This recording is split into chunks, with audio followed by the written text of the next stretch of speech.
Après 50 ans, la majorité des personnes qui acceptent leur fatigue, leur douleur et leur déclin progressif comme une fatalité sont en train de vieillir 2 fois plus vite que nécessaire, pas à cause de leur âge, pas à cause de leur génétique, mais à cause de comportements très précis qu'elles répètent chaque jour sans en mesurer les conséquences. On vous a dit que l'énergie qui diminue, les articulations qui font mal, la mémoire qui flanche, le souffle qui se raccourcit, c'est normal, c'est l'âge, ça arrive à tout le monde, il faut juste apprendre à faire avec. Et vous avez fini par y croire. Mais les chercheurs qui étudient le vieillissement depuis des décennies documentent quelque chose que la médecine traditionnelle met encore du temps à vulgariser clairement. Une très grande partie de ce que nous appelons vieillissement n'est pas du vieillissement. C'est une dégradation accélérée produite par des habitudes identifiables et corrigeables. Dans ce guide complet, vous allez découvrir les 7 piliers que les scientifiques retrouvent systématiquement chez les personnes qui vieillissent remarquablement bien, et le 7e est probablement celui que vous avez le plus négligé jusqu'ici, parce qu'il n'a absolument rien à voir avec le sport ou l'alimentation, et pourtant il relie et amplifie tous les autres. Premier pilier, protéger sa masse musculaire. La plupart des gens associent la musculation aux jeunes qui cherchent une silhouette esthétique et passent complètement à côté de ce que la science nous dit depuis des années. Le muscle est probablement l'organe anti-vieillissement le plus sous-estimé que vous possédez, et le préserver après 50 ans est l'une des décisions les plus importantes que vous puissiez prendre pour votre santé sur les 20 prochaines années. Voici ce qui se passe sans intervention. À partir de 50 ans, le corps perd naturellement entre 1 et 2% de sa masse musculaire par an si aucune mesure n'est prise pour l'en empêcher, et ce rythme s'accélère à chaque décennie supplémentaire. Ce que cette perte entraîne dépasse largement la question de la force physique. Moins de muscles signifie un métabolisme qui ralentit et une tendance accrue à stocker la graisse, une stabilité réduite qui multiplie les risques de chute, première cause d'hospitalisation chez les personnes de plus de 65 ans, une capacité de récupération amoindrie après n'importe quelle maladie ou intervention chirurgicale, et une fragilité générale qui amplifie tous les autres facteurs de vieillissement. Les études menées sur des personnes de 70, 80 et même 90 ans qui ont maintenu un programme de renforcement musculaire régulier montrent des résultats qui semblent presque contre-intuitifs. Leur capacité fonctionnelle, leur densité osseuse et leurs marqueurs de santé générale ressemblent à ceux de personnes 10 à 15 ans plus jeunes. La bonne nouvelle, c'est que vous n'avez pas besoin d'un programme de musculation intensif pour maintenir cette masse musculaire. 2 à 3 séances par semaine d'exercices de résistance suffisent à envoyer au corps le signal qu'il a besoin de rester fort. Des squats avec votre poids de corps, des pompes adaptées à votre niveau, des exercices avec élastique ou de petits haltères, ces mouvements simples, pratiqués avec régularité, maintiennent la masse musculaire que votre corps serait prêt à abandonner si vous ne lui rappelez pas régulièrement qu'elle est nécessaire. Mais même un corps musclé et solide peut vieillir prématurément si un autre système est négligé, et ce système fonctionne chaque nuit pendant que vous dormez, ou plutôt devrait fonctionner si vous lui en donnez les conditions. Deuxième pilier, protéger son sommeil. Le sommeil est probablement la variable de santé la plus sous-évaluée dans notre culture parce qu'on le perçoit comme une interruption passive, une période d'inactivité pendant laquelle le corps attend simplement que la journée reprenne. La réalité biologique est radicalement différente. Pendant le sommeil profond, votre cerveau active un mécanisme de nettoyage que les chercheurs appellent le système glymphatique, qui élimine les déchets métaboliques produits pendant l'éveil, y compris des protéines directement associées aux maladies neurodégénératives comme Alzheimer. Ce processus s'arrête quasi complètement pendant l'éveil et tourne à pleine capacité uniquement pendant les phases de sommeil profond. Votre corps produit également pendant la nuit la grande majorité de son hormone de croissance et régule sa production de testostérone, 2 hormones directement liées à la préservation musculaire, à la récupération cellulaire et à votre niveau d'énergie pendant la journée. Le système immunitaire se calibre, les processus de réparation des tissus s'activent, les souvenirs de la journée se consolident dans la mémoire à long terme. Tout cela se passe pendant les heures que vous consacrez au sommeil, et chaque heure sacrifiée est une heure pendant laquelle ces processus vitaux sont interrompus. Dormir 5 ou 6 heures par nuit pendant des années, en se disant qu'on fait partie de ceux qui ont besoin de peu de sommeil, n'est pas une preuve de résistance ou d'efficacité, c'est un prélèvement quotidien sur un capital biologique qui se reconstituera de moins en moins facilement avec les années. Ce qui aide réellement à protéger ce capital, des horaires de coucher et de réveil stables même le week-end, ce qui ancre votre horloge biologique et facilite l'entrée dans le sommeil profond. Une exposition à la lumière naturelle dans l'heure qui suit le réveil, qui synchronise vos rythmes hormonaux pour la journée. Une réduction progressive des écrans dans les 60 à 90 minutes précédant le coucher parce que la lumière bleue qu'ils émettent retarde la production de mélatonine. Et une chambre maintenue fraîche et dans l'obscurité, 2 conditions qui favorisent significativement la qualité du sommeil profond. Ces ajustements sont simples à lire, mais leur impact cumulatif sur votre santé, votre cognition et votre vieillissement biologique sur 10 ans est difficile à surestimer. Et pourtant, même un corps bien reposé peut vieillir plus vite que nécessaire si ce que vous mettez dedans chaque jour accélère un processus de dégradation que la plupart des gens ne voient jamais venir. Troisième pilier, manger pour nourrir son son corps, pas seulement son appétit. Voici une réalité que la plupart des gens préfèrent éviter. La majorité des personnes qui pensent de bien manger parce qu'elles mangent en quantité raisonnable ou parce qu'elles ne sont pas en surpoids, ne nourrissent pas leur corps de ce dont il a réellement besoin après 50 ans, elles satisfont simplement leur appétit. Ce sont deux choses très différentes. Après 50 ans, le corps a des besoins spécifiques que l'alimentation moderne satisfait particulièrement mal, des protéines en quantité suffisante pour maintenir la masse musculaire, un besoin qui augmente avec l'âge et que la majorité des personnes après 50 ans ne couvrent pas, des fibres en abondance pour nourrir le microbiote intestinal qui joue un rôle direct dans l'immunité et dans la régulation de l'inflammation, des graisses de qualité qui soutiennent la santé cérébrale et cardiovasculaire et des aliments peu transformés qui ne déclenchent pas les cascades inflammatoires chroniques que les produits ultra transformés provoquent à chaque repas. Le problème avec les produits ultra transformés n'est pas seulement qu'ils sont peu nutritifs, c'est qu'ils contiennent des additifs, des sucres rapides et des graisses modifiées qui activent activement des mécanismes inflammatoires dans le corps, et cette inflammation répétée jour après jour est l'un des accélérateurs biologiques du vieillissement les plus documentés par la recherche. Pour simplifier ce que les données recommandent, concrètement, à chaque repas, visez une source de protéines de qualité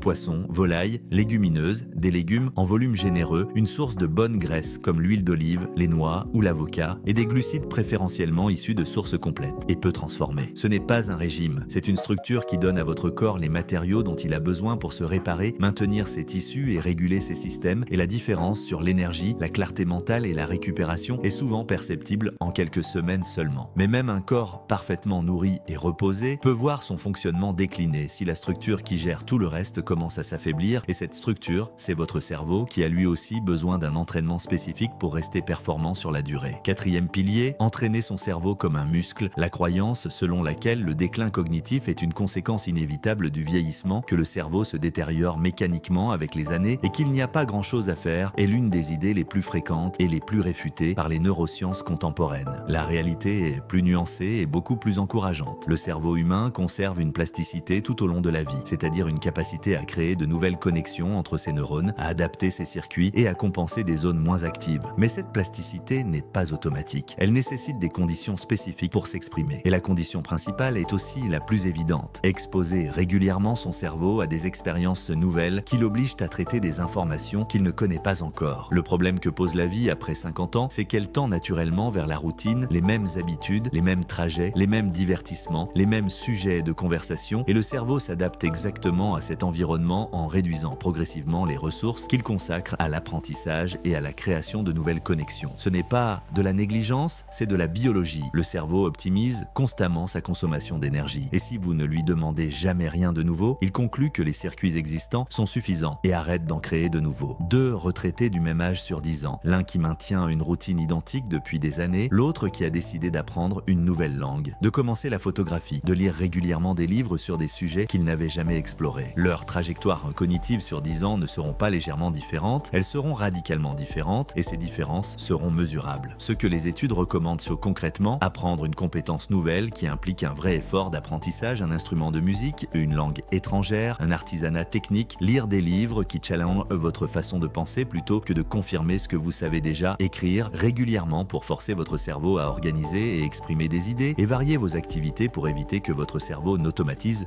tout et ne désactive ses capacités d'adaptation. Mais voici ce que même un cerveau actif et un corps bien entretenu ne peuvent pas contrer seuls, parce qu'il existe un processus qui se déroule en silence dans votre organisme qui accélère le vieillissement de façon invisible et que la majorité des personnes de plus de 50 ans entretiennent sans le savoir. Cinquième pilier, éteindre l'inflammation silencieuse. Il y a un feu qui brûle dans le corps de millions de personnes après 50 ans pas assez intense pour déclencher une alarme immédiate, pas assez visible pour être diagnostiqué lors d'une consultation ordinaire, mais assez persistant pour ronger lentement les structures biologiques sur des années et des décennies. Les chercheurs appellent ce phénomène l'inflammation chronique de bas grade, et les études qui s'y intéressent depuis 20 ans en font l'un des facteurs les plus importants du vieillissement accéléré associé au déclin cognitif, à la détérioration cardiovasculaire, à la dégradation articulaire et à une multitude d'autres problèmes que nous attribuons habituellement à l'âge. Ce qui entretient ce feu, ce ne sont pas des facteurs mystérieux ou génétiques inaccessibles, ce sont des habitudes très précises. Le manque de sommeil chronique augmente les marqueurs inflammatoires de façon mesurable. Le stress non géré maintient des niveaux d'hormones de stress qui alimentent l'inflammation en permanence. Une alimentation riche en produits ultra transformés, en sucre rapide et en graisses de mauvaise qualité fournit chaque jour du carburant à ce processus. Et la sédentarité supprime les mécanismes anti-inflammatoires naturels que l'activité physique régulière déclenche dans l'organisme. Ce qui réduit efficacement cette inflammation, l'activité physique régulière est probablement l'intervention la plus puissante. Elle déclenche des signaux anti-inflammatoires dans tout le corps à chaque séance, y compris des séances modérées. Une alimentation riche en végétaux colorés, en poissons gras et en graisses de qualité apporte des composés qui contrecarrent activement les processus inflammatoires. Et un sommeil de qualité est le régulateur biologique le plus important de l'inflammation. Une seule nuit de mauvais sommeil suffit à faire grimper les marqueurs inflammatoires de façon significative. Vous remarquerez quelque chose, les piliers de ce guide ne fonctionnent pas séparément, ils se renforcent mutuellement et l'inflammation est précisément le lien invisible qui connecte le sommeil, l'alimentation, l'activité physique. Est-ce que vous allez découvrir maintenant le pilier que presque personne n'associe spontanément au vieillissement biologique et qui est pourtant l'un de ses prédicteurs les plus solides. Sixième pilier, maintenir des relations sociales de qualité. Des chercheurs de Harvard ont lancé en 1938 l'une des études longitudinales les plus longues jamais réalisées sur l'être humain, en suivant pendant plus de 80 ans l'évolution de plusieurs centaines de personnes pour comprendre ce qui détermine réellement leur santé, leur bonheur et leur longévité. Leur conclusion, après des décennies de données accumulées sur des milliers de participants de générations différentes, n'était pas la génétique, pas l'alimentation, pas l'activité physique, c'était la qualité des relations sociales. Les personnes qui maintenaient des liens sociaux forts et satisfaisants vieillissaient mieux physiquement, présentaient un déclin cognitif plus lent, résistaient du mieux aux maladies et vivaient en moyenne plus longtemps que les personnes isolées, même quand toutes les autres variables étaient de contrôler. Ce n'est pas une question de sentiment ou de bien-être subjectif, c'est une question de biologie mesurable. Le cerveau humain est câblé pour la connexion sociale depuis des centaines de milliers d'années d'évolution, et quand cette connexion fait chroniquement défaut, le corps réagit comme s'il était en situation de danger permanent, maintenant des niveaux de stress et d'inflammation élevés, dégradant la qualité du sommeil et affectant l'immunité. Les études sur la mortalité montrent que l'isolement social chronique est associé à des risques comparables à ceux du tabagisme pour la santé cardiovasculaire, et la longévité générale est une comparaison qui peut sembler excessive jusqu'à ce qu'on comprenne les mécanismes biologiques qui la justifient. Ce qui compte ici, ce n'est pas le nombre de relations, mais leur qualité des échanges réguliers et sincères avec des personnes qui comptent vraiment pour vous. Une participation à des activités collectives qui vous engagent réellement, le maintien d'un sentiment de faire partie de quelque chose qui dépasse votre quotidien individuel. Appelez quelqu'un que vous n'avez pas eu depuis trop longtemps, rejoindre une association ou un groupe organisé autour d'un intérêt qui vous tient à cœur, maintenir des rituels sociaux réguliers avec votre entourage. Ces gestes qui semblent anodins sont biologiquement parmi les actes les plus puissants que vous puissiez poser pour votre santé sur le long terme. Et maintenant, vous comprenez pourquoi le septième pilier est celui que j'ai gardé pour la fin, parce qu'il ne s'ajoute pas aux 6 autres comme un élément supplémentaire sur une liste. Il les traverse tous et révèle ce que les personnes qui vieillissent le mieux ont vraiment en commun. Septième pilier, l'accumulation des bons signaux. Les personnes qui arrivent à 70 ou 75 ans avec l'énergie, la clarté mentale et la vitalité que la plupart des gens ont abandonné à 55 ans ne possèdent pas une génétique secrète, n'ont pas suivi un protocole médical extraordinaire et n'ont pas accès à des informations que vous n'auriez pas. Elles ont simplement compris, consciemment ou non, quelque chose que la science confirme maintenant avec clarté. Le corps répond toujours aux signaux qu'on lui envoie, et la qualité de votre vieillissement est la somme de tous les signaux que vous lui avez envoyés pendant des années. Chaque séance de renforcement musculaire est un signal, reste fort, tu as besoin de tes muscles. Chaque nuit de sommeil protégé est un signal, répare-toi, tu as le temps et les ressources pour le faire. Chaque repas qui nourrit, plutôt que d'aggraver l'inflammation, est un signal. Ce corps est entretenu, pas épuisé. Chaque nouvel apprentissage est un signal. Ce cerveau est encore en croissance, continue d'évoluer. Chaque échange social de qualité est un signal, tu n'es pas en danger, tu appartiens à quelque chose, continue de fonctionner à pleine capacité. Ces signaux s'accumulent. Et cette accumulation fonctionne dans les deux sens. Les mauvaises habitudes envoient des signaux inverses avec la même précision, et le corps s'adapte avec la même fidélité dans la direction opposée. Le vieillissement n'est pas un événement qui survient à un âge précis et qu'on subit passivement, c'est la direction qu'emprunte votre corps en réponse à des décisions répétées. Et vous redéfinissez cette direction chaque semaine. Voilà les 7 piliers que la science identifie chez les personnes qui vieillissent le mieux. Préserver sa masse musculaire avec un renforcement régulier, protéger son sommeil comme un actif biologique non négociable, manger pour nourrir son corps plutôt que simplement satisfaire son appétit, entraîner son cerveau avec des apprentissages réguliers et variés, éteindre l'inflammation silencieuse par ses habitudes quotidiennes, maintenir des relations sociales de qualité qui nourrissent autant le corps que l'esprit, et comprendre que ce qui différencie distinguent ceux qui vieillissent bien de ceux qui déclinent prématurément, c'est l'accumulation quotidienne des bons signaux envoyés au corps. Aucun de ces piliers ne demande une transformation radicale du jour au lendemain. Chacun d'entre eux demande simplement de commencer quelque part un pilier, une habitude, une décision répétée suffisamment longtemps pour devenir automatique avant d'en ajouter un autre. Dans 10 ans, votre corps sera le reflet fidèle des signaux que vous avez choisi de lui envoyer cette semaine, la semaine prochaine et tout au long des mois à venir. N'oubliez pas de vous abonner et dites-moi dans les commentaires lequel de ces 7 piliers vous avez le plus négligé jusqu'ici, car vous pouvez aider d'autres personnes qui sont dans le même cas que vous. Portez-vous bien.